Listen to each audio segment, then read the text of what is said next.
Waouh! Alors quand on est un enfant et qu'on regarde ces grandes maisons avec de multiples pièces, de multiples étages, on a très envie d'aller les explorer. Dans la vraie vie, on n'ose pas forcément, mais dans les livres, on sera très heureux de le faire.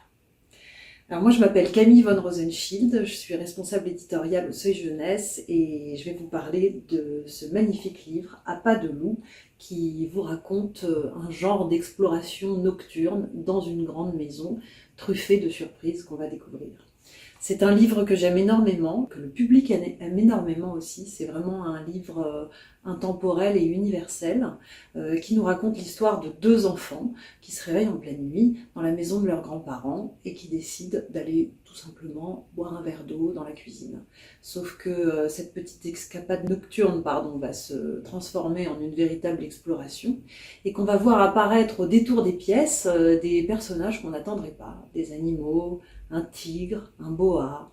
Je ne vais pas vous raconter toute l'histoire, mais on va se rendre compte que dans le monde où vivent ces enfants, les codes auxquels on s'attend sont tout à fait inversés.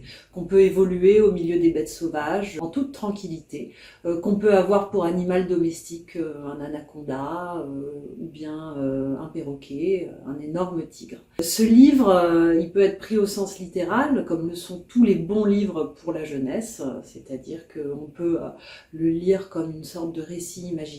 Et puis on peut y voir aussi la métaphore, et c'est ce qui est assez beau dedans, sur tout ce qui y est dit de l'enfance, de ces moments qu'on passe dans des lieux qui nous sont chers, qui nous semblent tout à fait énormes quand on est petit. Il peut se passer des milliards de choses où l'aventure peut être au coin du couloir, au coin de telle pièce, dans ce jardin qui nous semble immense alors que peut-être qu'il ne l'était pas tellement. Il y a beaucoup de choses qui peuvent se lire et se dire à travers cet ouvrage.